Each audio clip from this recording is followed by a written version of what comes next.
अगर कोई आपसे कहे कि यहाँ पर बैठे बैठे आप मून से अर्थ के बीच की डिस्टेंस फाइंड आउट करके बताओ और आप गूगल यूज़ नहीं कर सकते, तो आप किस तरीके से फाइंड आउट करोगे?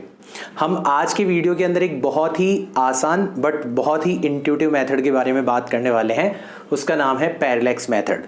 क्या होता है पैरेलैक्स?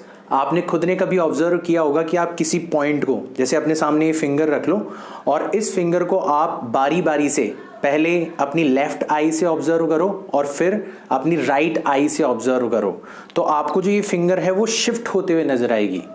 और ऐसा इसलिए होता है क्योंकि आपकी राइट और लेफ्ट आई के बीच में थोड़ा सा गैप है, यानी कि दो डिफरेंट पॉइंट से जब आप किसी पॉइंट को ऑब्जर्व करते हो तो आपकी जो लाइन ऑफ ऑब्जर्वेशन है वो चेंज हो जाती है। तो हमने इसी को पकड़ लिया। अगर हम मून को अर्थ के दो डिफरेंट पॉइंट से ऑब्जर्व करेंगे तो जो लाइन ऑफ ऑब्जर्वेशन है वो चेंज हो जाएगी। जैसे यहां पर अगर आप इस पॉइंट से मून को ऑब्जर्व करोगे तो आपको टेलीस्कोप को θ1 एंगल घुमाना पड़ेगा। ये आपकी बनेगी लाइन ऑफ ऑब्जर्वेशन। इस डायरेक्शन में आपको टेलीस्कोप को रखना पड़ेगा, तब आपको मून दिखाई देगा। वहीं जब आप इस पॉइंट के ऊपर चले जाओगे साइमल्टेनियसली, तो यहां पर आपको अब की बार देखो, यहां पे टेलीस्कोप को आपको इस तरफ घुमाना पड़ा था, यहां पर टेलीस्कोप को किस तरफ घुमाना पड़ेगा? इस तरफ घुमाना पड़ेगा। जैसे ये हमारी लेफ्ट आई हो, ये हमारी राइट आई हो और यहां पर हमारी फिंगर हो, तो ये लाइन ऑफ ऑब्जर्वेशन है वो चेंज होती हुई नजर आएगी। पहले वो इधर की तरफ जा रही थी, अब वो इधर की तरफ जा रही है। यहां पर हमें θ1 एंगल घुमाना पड़ा था टेलीस्कोप को, यहां पर हो सकता है θ2 एंगल घुमाना पड़ा हो।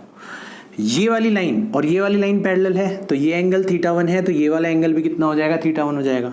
इसी तरीके से ये वाला एंगल θ2 है, तो ये वाला एंगल भी कितना हो जाएगा? θ2 हो जाएगा। और अगर आप इन दोनों को ऐड कर लोगे तो आपको एक एंगल मिलेगा जिसको अपन कहते हैं theta. It is angle subtended by two direction at the point of observation. Moon के ऊपर इन दोनों डायरेक्शंस ने मिलकर कितना एंगल बनाया है, ये एंगल हमें फाइंड आउट करना होता है। तो ये तो अपन आसानी से फाइंड आउट कर लेंगे भाई। हमने टेलीस्कोप को घुमाया ना, तो हमें पता है कि θ1 कितना होगा। हमने इस टेलीस्कोप को घुमाया है तो हमें पता है θ2 कितना होगा। हम θ1 और θ2 को ऐड कर देंगे, फाइनली हमें क्या मिल जाएगा? थीटा मिल जाएगा। साथ ही साथ में ये वाला पॉइंट और ये वाला पॉइंट मैंने खुद ने चूज किया है। इसका मतलब है मुझे इस पॉइंट और इस पॉइंट के बीच की डिस्टेंस भी पता है, और इस डिस्टेंस को कहा जाता है बेसिस। क्या बोलते हैं इसको? अपन बेसिस बोलते हैं। तो हमें इस बेसिस के बारे में भी पता है। बेसिस हमें पता है, ये एंगल हमने फाइंड आउट कर लिया। अब हम आसानी से डिस्टेंस मेजर कर सकते हैं। तो मून से अर्थ की जो डिस्टेंस है, ठीक है, उसको अपन कैपिटल डी लिख लेते हैं। तो एक बार के लिए आप ऐसा मान सकते हो कि मून पर आपने सपोज करो अपना कंपास रखा और एक इतना बड़ा आर्क लिया और आर्क आपने इस तरीके से ड्रॉ कर दिया। तो बेसिकली जो ये एंगल होगा वो आर्क लेंथ यानी कि बेसिस डिवाइडेड बाय जो भी रेडियस होगी। तो यहाँ पर रेडियस अपनों को कितनी दिखाई दे रही है? इस कैपिटल डी के इक्वल दिखाई दे रही है। आप बोलोगे सर अलग अलग है, हमें इस पॉइंट पे तो रेडियस ये दिखाई दे रही है, इस पॉइंट पर ये दिखाई दे रही है, इस पॉइंट पर ये दिखाई दे रही है, बट इनमें बहुत ही कम डिफरेंस है। तो आप अप्रॉक्सीमेटली इन तीनों ही डिस्टेंसेस को क्या मान सकते हो? कैपिटल डी मान सकते हो, है ना। तो क्योंकि डिस्टेंस इतनी ज़्यादा है ना, तो इतना फर्क पड़ेगा नहीं। तो हमने एक छोटी क्लास के अंदर एक फॉर्मूला पढ़ा था कि जो एंगल होता है, ठीक है, वो किसके इक्वल होता है? Arc length divided by radius के इक्वल होता है। अब हमारे फॉर्मूला के अकॉर्डिंग एंगल कितना बन रहा है? थीटा, जो कि हमें पता है। आर्क लेंथ कितनी है? बेसिस, जिसको हमने स्मॉल डी लिखा है, और रेडियस कितनी है? Capital D. तो इससे अपन कैपिटल डी की वैल्यू फाइंड आउट कर सकते हैं, डी अपॉन थीटा। तो अगर हमें बेसिस पता हो, यानी कि इन दोनों पॉइंट्स के बीच की डिस्टेंस पता हो, और अगर हमें ये एंगल पता हो कि दोनों डायरेक्शंस ने मिलकर मून के ऊपर कितना एंगल बनाया है, तो हम आसानी से कैपिटल डी की वैल्यू यानी कि मून और अर्थ के बीच की डिस्टेंस की वैल्यू फाइंड आउट कर सकते हैं। एक एग्जांपल लेते हैं। Moon is observed from 2 points on earth 1.276 into 10⁻⁷ metres apart. तो हमें स्मॉल डी की वैल्यू दे दी गई है। कितनी दी गई है स्मॉल डी की वैल्यू? हमें 1.276 into 10⁻⁷ metre. The angle subtended by two directions is 1 degree 54 minute. ये एंगल को मेजर करने की एक पॉपुलर यूनिट है। ऐसा यूनिट क्या होती है एंगल को मेजर करने की? रेडियंस। तो यहाँ पर सबसे पहले तो हमें इस एंगल को रेडियंस में कन्वर्ट करना होगा। तो हमारा जो एंगल है वो कितना है? 1 डिग्री 54 मिनट्स। अब देखना इसको रेडियन में कैसे कन्वर्ट करूँगा। जो 1 डिग्री होता है ना, वो किसके इक्वल होता है, पाई डिवाइडेड बाय 180 रेडियंस के इक्वल होता है। यहाँ पर मैं लिख देता हूँ 1 डिग्री जो होता है वो किसके इक्वल होता है, पाई डिवाइडेड बाय 180 रेडियंस के इक्वल होता है। ठीक है, तो 1 डिग्री को तो मैंने कन्वर्ट कर लिया, प्लस 54 मिनट्स। तो पहले तो 54 मिनट्स, 1 मिनट के अंदर, ठीक है, एक डिग्री के अंदर 60 मिनट्स होते हैं। जब अपन डिग्री और मिनट्स की बात करते हैं तो थोड़ा बहुत हमारे क्लॉक वाला कन्वेंशन फॉलो होता है, यहाँ पर 100 नहीं, 1 डिग्री के अंदर कितने मिनट्स होते हैं, 60 मिनट्स होते हैं। तो अगर 54 मिनट्स को आपको डिग्रीज में कन्वर्ट करना हो तो वो कितना हो जाएगा, 54 डिवाइडेड बाय 60। और डिग्रीज को रेडियंस में अपनों ने कन्वर्ट करना सीखा ही था, पाई डिवाइडेड बाय 180 से अपन क्या कर देंगे, मल्टीप्लाई कर देंगे। अब इसको सॉल्व कर लेते हैं अपन, तो ये हो जाएगा पाई डिवाइडेड बाय 180, ये तो कॉमन आ जाएगा, इधर बचेगा 1, ये 9 से कैंसिल हो जाएगा, ठीक है, सॉरी 6 से कैंसिल हो जाएगा, ये 9 टाइम्स और ये 10 टाइम्स, तो यहाँ पे बचेगा 9/10। तो फाइनली ये आ जाएगा 19 पाई डिवाइडेड बाय 1800। इतने रेडियंस का एंगल जो है वो दोनों लाइंस बना रही है। तो इस क्वेश्चन में ज़्यादातर तो बच्चों को दिक्कत इसी में आएगी कि वो डायरेक्ट या तो एंगल पुट कर देंगे और उनका आंसर नहीं आएगा तो घबरा जाएंगे, या फिर वो इसको रेडियंस में कन्वर्ट नहीं कर पाएंगे। तो रेडियंस में कन्वर्ट करना बड़ा आसान है, आप बस इस फैक्ट को ध्यान रख लो कि 1 डिग्री जो होता है, मतलब जब भी आपको डिग्री को रेडियन में कन्वर्ट करना हो ना, पाई डिवाइडेड बाय 180 से मल्टीप्लाई कर दो, कुछ भी हो। 50 डिग्री को करना है तो 50 को पाई डिवाइडेड बाय 180 से मल्टीप्लाई कर दो। तो इस तरीके से अपन कर सकते हैं। तो डी आ गया, थीटा आ गया, थीटा को अपनों ने एसआई में कन्वर्ट कर लिया। अब हम हमारा फॉर्मूला अप्लाई कर सकते हैं कि हमारा जो कैपिटल डी होगा, कैपिटल डी यानी कि अर्थ और मून के बीच की डिस्टेंस, वो कितनी हो जाएगी, डी अपॉन थीटा। डी हमारे पास में है 1.276 इंटू 10⁻⁷, और थीटा अभी अभी हमने निकाल लिया था 19 पाई। पाई की वैल्यू कितनी होती है, 3.14 डिवाइडेड बाय 1800 है, तो वो 1800 चला जाएगा ऊपर, राइट। इसको हम आसानी से कैलकुलेट कर लेंगे। तो इसको मल्टीप्लाई करोगे तो ऊपर आ जाएगा 22.968। मैंने 18 से मल्टीप्लाई कर दिया, आप कैलकुलेटर की हेल्प ले सकते हो। तो 10⁻⁷ और ये 2 0 यहाँ पर है, तो टोटल पावर हो जाएगी 10⁻⁹।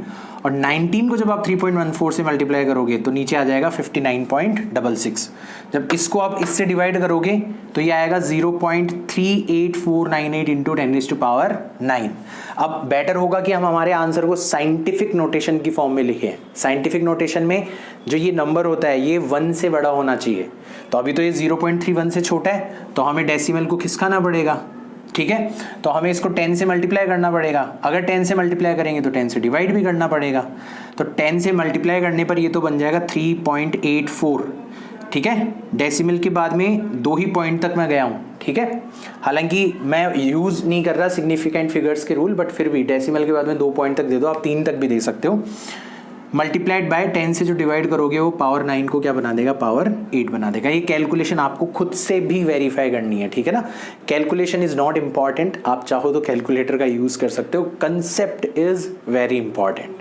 तो अब अगर आपसे कोई पूछे कि मून से अर्थ की डिस्टेंस मुझे फाइंड आउट करके बताओ, तो आप थोड़ा सा केयरफुल ऑब्जर्वेशन कर सकते हो। आपको जैसे यहाँ तो मैंने बहुत ही ज़्यादा डिस्टेंस ले ली, 1.276 इंटू 10⁻⁷ मीटर्स। इतनी ज़्यादा डिस्टेंस पर भी जाने की ज़रूरत नहीं है, आप विद इन कुछ किलोमीटर्स के डिस्टेंस पर भी अपने 2 टेलीस्कोप रख के और साइमल्टेनियसली मून को ऑब्जर्व करके उन दोनों के द्वारा बनाई गई जो डायरेक्शन है उसके द्वारा जो एंगल बनाया जा रहा है वो मेज़र करके आसानी से मून की अर्थ से डिस्टेंस फाइंड आउट कर सकते हो। सो ये वन ऑफ द मेथड है जिसके द्वारा हम डिस्टेंट ऑब्जेक्ट्स की जो डिस्टेंस है वो मेज़र कर सकते हैं।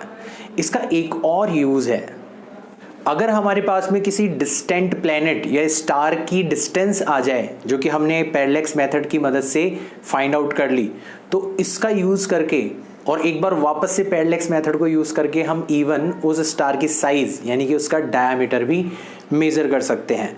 जैसे अगर कोई हमें कहे कि आप अर्थ पर बैठे बैठे पता लगाओ कि जो सन है उसका डायमीटर कितना होगा, तो आप क्या करोगे, किसी एक जगह बैठ जाओगे शांति से अपना टेलीस्कोप लेके, और उस टेलीस्कोप को अपने सेंट्रल पॉइंट से आप 2 बार घुमाओगे। एक बार आप इस तरीके से घुमाओगे कि आपको सन का एक कॉर्नर दिखाई दे, ठीक है। तो डायमीटर को आपको किस तरफ घुमाना पड़ेगा, इस तरफ घुमाना पड़ेगा। कितने एंगल से घुमाना पड़ेगा वो आप मेजर कर लेना, राइट। और एक बार आप घुमाओगे इस तरफ, ठीक है, ताकि आपको सन का जो डायमीटर है उसका दूसरा एंड जो है दिखाई दे सके। और आप ये एंगल मेजर कर लेना, दोनों एंगल्स को ऐड कर दोगे तो आपको टोटल एंगल थीटा पता पड़ जाएगा। इस एंगल को बोला जाता है एंगुलर डायमीटर, ठीक है, कि सन का जो डायमीटर है वो किसी पॉइंट के ऊपर इतना एंगल बना रहा है, इसको क्या बोलते हैं अपन, एंगुलर डायमीटर बोलते हैं। ये हम एक्सपेरिमेंटली फाइंड आउट कर लेंगे। हमने सन से अर्थ की इस पॉइंट की जो डिस्टेंस है वो ऑलरेडी फाइंड आउट कर रखी है, यानी कि कैपिटल डी भी हमें गिवन है। हमें क्या फाइंड आउट करना है, डायमीटर फाइंड आउट करना है। अगेन हम हमारे फ्रेंड का यूज करेंगे, दैट इज एंगल। और एंगल की डेफिनेशन तो सबको पता ही है, आर्क डिवाइडेड बाय रेडियस। अब यहाँ पे एंगल कितना है, थीटा। यहाँ पे आर्क की तरह कौन बिहेव कर रहा है, आपका डायमीटर यानी कि स्मॉल डी। और यहाँ पर रेडियस की तरह कौन बिहेव कर रहा है, कैपिटल डी, ठीक है। मतलब आपको डायग्राम में दिख नहीं रहा होगा कि सर ये तो आर्क बन ही नहीं रहा, ये तो स्ट्रेट लाइन है, लेकिन ये इतना ज़्यादा डिस्टेंस के ऊपर है। मतलब आप खुद नोटिस करो कि आपको अर्थ जो है वो कभी भी स्फेरिकल नहीं महसूस होती। क्यों? क्योंकि अर्थ की रेडियस बहुत बड़ी, आपको प्लेन दिखाई देती है। इसीलिए यहाँ पर भी ये डिस्टेंस इतनी ज़्यादा है कि जब आप प्लेन स्ट्रेट लाइन भी खींचोगे ना तो वो भी एक तरीके का आर्क ही होगा, राइट। तो डायग्राम तो अपन छोटा बना रहे हैं इसलिए आपको कंफ्यूजन हो सकता है। तो अब हमें थीटा पता है, हमें कैपिटल डी पता है, तो हम स्मॉल डी आसानी से फाइंड आउट कर सकते हैं, कैपिटल डी टाइम्स थीटा के इक्वल हो जाएगा। इस तरीके से हम किसी भी प्लेनेट की या स्टार की अगर हमें डिस्टेंस पता है तो उसका डायमीटर फाइंड आउट कर सकते हैं। क्वेश्चन ले लेते हैं, sun's angular diameter is measure to be 1920 seconds. बहुत छोटा सा एंगल बनाएगा। आप खुद भी देखना कि आपको यहाँ पर बैठे बैठे सन इतना छोटा सा दिखाई देता है तो आप बोलोगे कि सर हम क्या ही घुमा लेंगे टेलीस्कोप को, लेकिन बहुत ही ज़्यादा प्रिसीजन के साथ अगर आप अपने टेलीस्कोप को रोटेट करोगे तो आप इवन इतना छोटा एंगल भी फाइंड आउट कर सकते हो। तो इतना एंगल बनाता है, यानी कि हमें थीटा दे दिया गया है। थीटा हमें मिल गया कितना है, 1920 सेकेंड्स। डबल डैश का मतलब होता है सेकंड, सिंगल डैश का मतलब होता है मिनट। तो सबसे पहले तो हमें ये जो सेकंड्स के अंदर एंगल दिया हुआ है इसको डिग्री में कन्वर्ट करना पड़ेगा। और डिग्री में कन्वर्ट कैसे करेंगे, हम 1920 सेकेंड्स की बात कर रहे हैं। एक मिनट के अंदर 60 सेकेंड्स होते हैं, तो सबसे पहले तो इसको मिनट्स में कन्वर्ट कर लेते हैं 60 से डिवाइड करके। फिर एक डिग्री के अंदर 60 मिनट्स होते हैं, तो डिग्री में कन्वर्ट करने के लिए हमें एक बार और 60 से डिवाइड करना पड़ेगा। इतने डिग्रीज के इक्वल हो जाएगा। और रेडियन में कन्वर्ट करते हैं जब डिग्री को, तो अपन पाई डिवाइडेड बाय 180 से क्या कर देते हैं, मल्टीप्लाई कर देते हैं। अब इसको कैंसिल आउट कर सकते हैं, जैसे ये 0 से 0 जा रहा है, ठीक है। ये 6 से कैंसिल आउट हो जाएगा 3 टाइम्स और 2 टाइम्स, और ये 6 से चला जाएगा 3 टाइम्स। फिर ये 4 से चला जाएगा 8 टाइम्स और ये 15 टाइम्स। अगेन ये 4 से चला जाएगा 2 टाइम्स और ये 15 टाइम्स। तो कुछ इस तरीके का बच जाएगा। 2 पाई डिवाइडेड बाय 15 इंटू 15 करोगे 225, और उसको 3 से मल्टीप्लाई करोगे तो आ जाएगा 675। इतने रेडियंस के इक्वल हो जाएगा हमारा ये एंगल। एंगल हमें पता पड़ गया, डिस्टेंस हमें दे रखी है, तो कैपिटल डी हमें गिवन है 1.496 इंटू 10⁻11 मीटर्स। तो हमें अब डायमीटर फाइंड आउट करना है, तो बड़ा ही आसान काम हो गया। हम सीधा सीधा कैपिटल डी को थीटा से मल्टीप्लाई कर देंगे, तो ये हो जाएगा 2 पाई डिवाइडेड बाय 675 इंटू 1.496 इंटू 10⁻11। आप कैलकुलेटर की मदद ले सकते हो, कैलकुलेशन खुद से करके ज़रूर देखना, एक बार वेरीफाई करना। तो अब जब आप 2 को पाई से मल्टीप्लाई करोगे 3.14 से और 675 से डिवाइड करोगे तो आ जाएगा 0.0093 इंटू 1.496 इंटू 10⁻11। और जब आप इसको मल्टीप्लाई करोगे तो ये बनेगा 0.0139 समथिंग इंटू 10⁻11। अब साइंटिफिक नोटेशन में हमें इस नंबर को 1 से बड़ा बनाना होता है, तो हमें 100 से मल्टीप्लाई करना पड़ेगा। तो 100 से मल्टीप्लाई करेंगे तो ये तो बन जाएगा 1.39 और 100 से डिवाइड भी करना पड़ेगा। तो 10⁻11 को 100 से डिवाइड करोगे तो पावर्स बच जाएगी केवल और केवल 10⁹। तो इतने मीटर्स जो है वो हमारा डायमीटर हो जाएगा। आप अनुमान लगा सकते हो कि सन जो है वो कितना बड़ा है। अभी इससे पिछले एग्जाम्पल में हमने अर्थ और मून के बीच की डिस्टेंस निकाली थी, वो किस ऑर्डर की आ रही थी, 10⁸ मीटर। और यहाँ पर सन का डायमीटर किस ऑर्डर का आ रहा है, 10⁹ मीटर्स, यानी कि उससे भी 10 गुना बड़ा। तो आप इमेजिन कर सकते हो कि सन कितना बड़ा ऑब्जेक्ट है और हमें अर्थ पे से कितना छोटा दिखाई देता है। खैर, ये पावर है साइंस की, ये पावर है डीप ऑब्जर्वेशन की। हमने एंगल को इतना बेहतर तरीके से समझ रखा है कि हमने उसकी मदद से यहाँ पर बैठे बैठे जो डिस्टेंट प्लैनेट्स हैं, स्टार्स हैं, उनकी डिस्टेंस निकालना, उनकी साइज़ निकालना आसानी से सीख लिया है। आई होप आज का लेक्चर अच्छा लगा होगा। थोड़ा छोटा है बट ये चैप्टर ख़त्म कर रहे हैं आज अपन। अगर आपने इस चैप्टर की कोई भी वीडियो मिस करी है तो मैं आपको रिकमेंड करूँगा कि मैंने प्लेलिस्ट बनाई है यूट्यूब के ऊपर। अगर आप पहली बार इस वीडियो के द्वारा मेरे चैनल पर आ रहे हैं और इस चैप्टर को पूरा करना चाहते हैं तो उस प्लेलिस्ट की मदद ले सकते हैं। मैं मिलता हूँ आपसे नेक्स्ट वीडियो के अंदर। बाय।